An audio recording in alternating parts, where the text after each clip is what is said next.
Jésus-Christ n'était pas venu pour commencer avec un mouvement religieux, même pour commencer avec le mouvement du christianisme. Jésus-Christ est venu pour restaurer ce que Adam a perdu en Éden, son droit de domination, un gouvernement, son droit de citoyenneté, son passeport. Dieu a créé Adam, il l'a placé en Éden, dans une colonie, dans un paradis, pour représenter le royaume de Dieu. Mais à cause du péché, qui était donc un acte de trahison, de rébellion et de dépendance, Dieu a expulsé Adam en dehors d'Éden. Mais Dieu a fait donc un plan de rédemption pour restaurer ce que Adam a perdu. Au lieu de tuer Adam, Dieu a donné lui-même à la place d'Adam. Dieu a passé lui-même à la place d'Adam. C'est pour cela, il a envoyé son fils Jésus-Christ comme Dieu, qui est venu pour mourir à la place d'Adam, pour restaurer ce que Adam a perdu en Éden. Pas le ciel, pas la religion, mais son droit de domination, son droit d'administrer, de gérer et de cultiver la création de Dieu. Dieu n'a jamais invité Adam à aller au ciel. Et la religion nous prêche qu'il y a donc une vie après la mort, que nous irons à vivre au ciel après la mort. Pourtant, on a oublié que le mot Adam signifie terre noire. Dieu a créé les cieux pour lui-même, c'est là il habite. Mais il a créé la terre pour l'homme. Et il a donné à Adam le droit d'administrer, de gérer et de cultiver cette création-là. Dieu a donné à Adam des rôles et des descriptions de tâches que Adam devrait donc faire, représenter Dieu en Éden. Mais à cause de la rébellion, la famille humaine, Ève a péché, il a entendu la voix de Satan, qui l'a dit, Dieu a-t-il réellement dit de ne pas manger ce fruit? Ève a dit oui, je ne dois pas manger ce fruit. Et Satan a menti. Il a dit, si tu manges ce fruit, la raison pour laquelle que Dieu t'a dit de ne pas manger ce fruit, c'est parce que le jour où tu manges ce fruit-là, tu deviendras comme Dieu. Tu deviendras donc un Dieu. Maintenant, Ève a entendu cela. C'est donc le fruit. Donc, Ève a vu que le fruit est donc agréable à l'œil, agréable à ses yeux. Il l'a pris et il l'a mangé. Et il l'a donné à Adam. Maintenant, c'était donc le chaos. La race humaine. Adam. Dieu a expulsé Adam en Éden.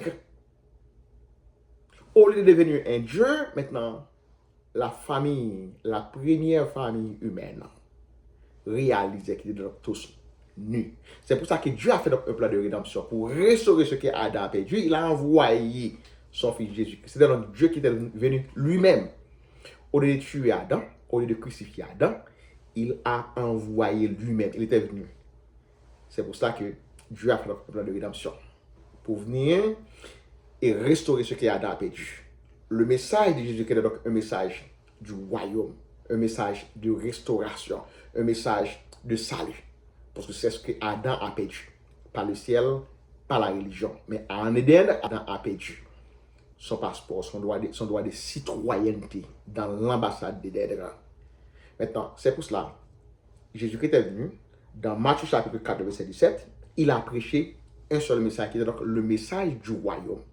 Pas le ciel, pas la religion, mais le message du royaume. Maintenant, le message original de Jésus-Christ était donc le message du royaume. Le message que Jésus-Christ a prêché était donc le message du royaume. Le message que Jésus-Christ a ordonné à ses disciples d'aller à travers le monde pour prêcher, le message de Paul, de Silas, de Timothée, de l'église primitive, ont été donc le message du royaume, le seul message que Jésus-Christ a prêché. Ce message est tellement important, Jésus-Christ introduisait son ministère avec ce message. Tout au long de son ministère, il a prêché ce même message.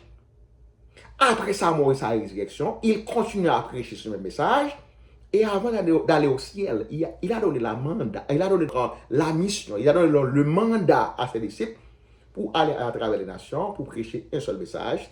Et il a dit que même la fin du monde ne base pas sur la guerre, la famine, sur le cosmos, mais il est donc basé sur la prédication et la proclamation du message du royaume de Jésus-Christ.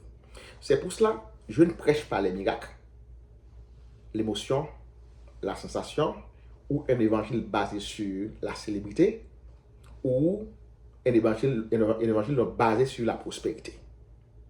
Je prêche le seul évangile que Jésus-Christ a prêché, qui est donc l'évangile du royaume.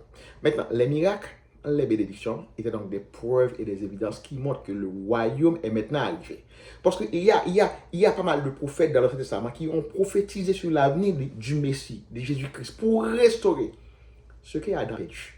C'est pour cela que Jésus-Christ a dit, il n'y a pas de plus grand prophète que Jean-Baptiste.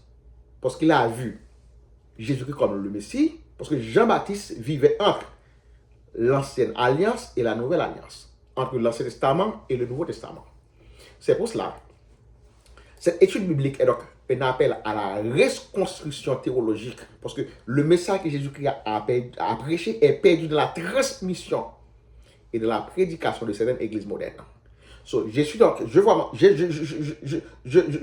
me vois comme un réformateur, quelqu'un qui est devenu pour nous dire à tous les pasteurs, les évangélistes, les diacres, le pape, les prêtres, d'arrêter à prêcher donc un évangile basé sur l'émotion, la sensation, les miracles, les prodiges, les signes, mais de prêcher le seul évangile que Jésus-Christ a prêché, qui est donc l'évangile du royaume. Cette étude biblique est donc un appel à la reconstruction théologique. Elle confronte frontalement l'évangile de confort moderne avec la réalité souveraine, légale et gouvernementale du message du royaume de Jésus-Christ. Jésus-Christ n'était pas venu pour fonder une religion, même pour fonder le mouvement du christianisme. Il était venu pour établir un gouvernement territorial hostile. Un gouvernement en territoire hostile. C'est pour cela, Ésaïe a dit dans Ésaïe chapitre 9, verset 5, Jésus-Christ a apporté sur son dos un gouvernement, pas donc une religion. Jésus-Christ n'était pas venu pour commencer une révolution avec Rome contre la colonie de Palestine.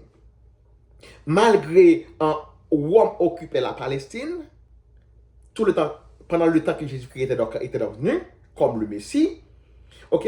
Maintenant, les hommes religieux qui étaient donc l'ennemi numéro 1 de Jésus-Christ, pensaient que Jésus-Christ, le Messie, devrait donc venir comme un homme puissant qui puisse donc renverser le système colonial, le système colonialiste de Rome. Mais Jésus-Christ est venu, il a prêché l'amour, le pardon, il a prêché la réconciliation. Jésus-Christ n'était pas venu comme un homme de guerre qui était venu pour commencer une guerre avec Rome, mais Jésus-Christ était venu pour prêcher la réconciliation, le pardon et la restauration de ce que Adam a perdu en Éden, qui était donc par la religion, par le ciel, parce que Dieu n'a jamais invité Adam à aller au ciel. Dieu, le mot Adam veut dire terre noire. Dieu a créé les cieux pour lui-même. Dieu a créé donc une colonie qu'on appelle la terre, et il a placé son fils Adam pour gérer cette colonie. C'est pour ça qu'il a donné des rôles et des descriptions à Adam d'administrer et de gérer cette colonie. Maintenant, Jésus-Christ est venu pour restaurer ce que Adam a perdu à cause de la désobéissance, de la rébellion, de la trahison. Adam a pris son indépendance et Dieu a fait donc un plan de rédemption pour restaurer ce que Adam a perdu. C'est pour ça qu'il a envoyé, au lieu de tuer Adam, Jésus-Christ, Dieu a envoyé son fils unique, qui est donc Jésus-Christ. Jésus-Christ a pris la place d'Adam. C'est pour cette raison qu'on appelle Jésus-Christ le second et le dernier Adam.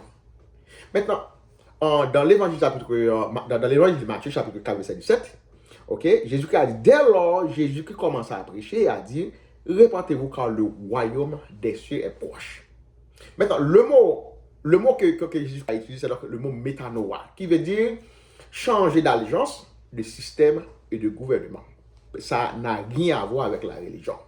Maintenant, il y a une différence qui existe entre le message de Jésus-Christ et la manifestation du message de Jésus-Christ.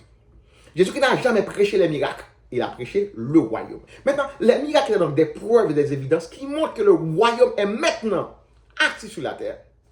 Mais ce n'est pas le message.